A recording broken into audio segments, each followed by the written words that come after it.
በእርግጥ ቤተክርስቲያን ውስጥ ብዙ ነገር ነው ያለው። ሰዎች የማይገቡበት ክፍል አለ። ለምሳሌ ማህሌት እንትን መቅደስ የሚባሉ ክፍሎች አሉ። ታቦቱ የሚቀመጥበት እዛውን ማንም ዝወር ብሎ ተሳስቶ አይገባም። እንደገና ደግሞ እንዳለ በየመስኮቱ በየበሩ ላይ ቅዱሳት ስዕላቶች የሚባሉ አሉ። እንደገና ደግሞ እብድ እብድ የሚያካክል ረጃጅም ወንበሮች አሉ፣ እንደየደረጃው እንደየአቅሙ ማለት ነው። ከዛ እዛ ወንበር ላይ ነው የምትቀመጪው። እንደገና ዱላ አለ፣ መቋሚያ የሚባለው። እንደገና የውስጥ መገልገያ ነገሮች አሉ። ምን አለፋሽ መለስተኛ መኖሪያ ቤት በይው፣ ብዙ እቃዎች አሉ ለአገልግሎት መጠቀሚያ የሆኑ ማለት ነው።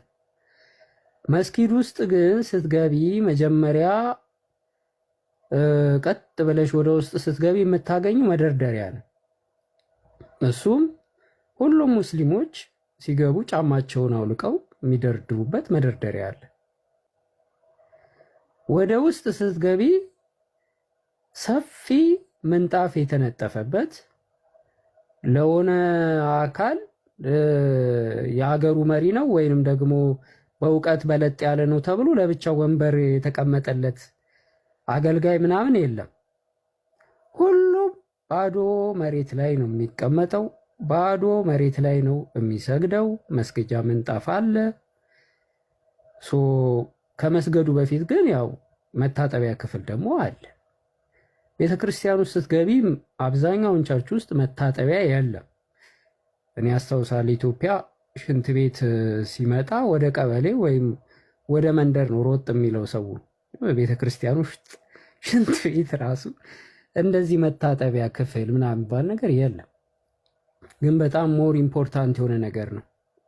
መታጠቢያ ያስፈልጋል። ሰዎች ሲገቡ እጃቸውን መታጠብ አለባቸው፣ ንጹህ መሆን አለባቸው። እና በጣም እኔ የተደነኩበት የገረመኝ ነገር ነው። ሁሉም ሰው እኩል ነው። እኔ ከእስልምና ምን እንደምወድ ታውቂያለሽ? መሬት ሲቀመጡ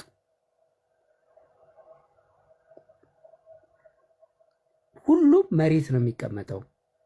ምናልባት የሆነ ሱቅ ያለው ሊሆን ይችላል፣ የሆነ የራሱ የሆነ ቢዝነስ የሚመራ ሊሆን ይችላል፣ የሆነ ሁሉም የሆነ ነገር ሊኖሩ ይችላል።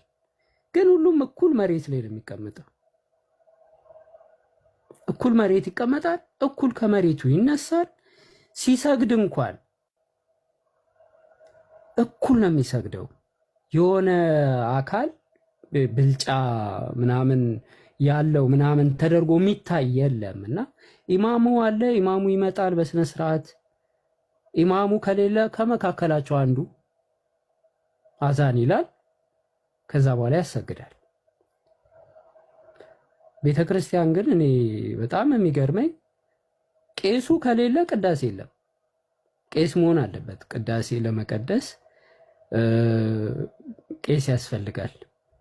እንደገና ስጋ ደም ይባላል፣ ቁርባን ይባላል። እሱን ቁርባኑ ለመውሰድ ክህነት ያስፈልጋል እና በጣም አስቸጋሪ ነው። በጣም ከባድ ነው። ኦርቶዶክስ ቸርች ውስጥ ርካሽ ውሃ ነው። ያው የጸበል ታይም ላይ እዛ ያው ሁሉም እኩል ስለሚጮህ ያው የታመሙም ያልታመሙም የታመሙም ያው የተለያየ ህመም ያለበት እዛ ቦታ ላይ እንመሳሰላለን። በተረፈ ግን ውስጥ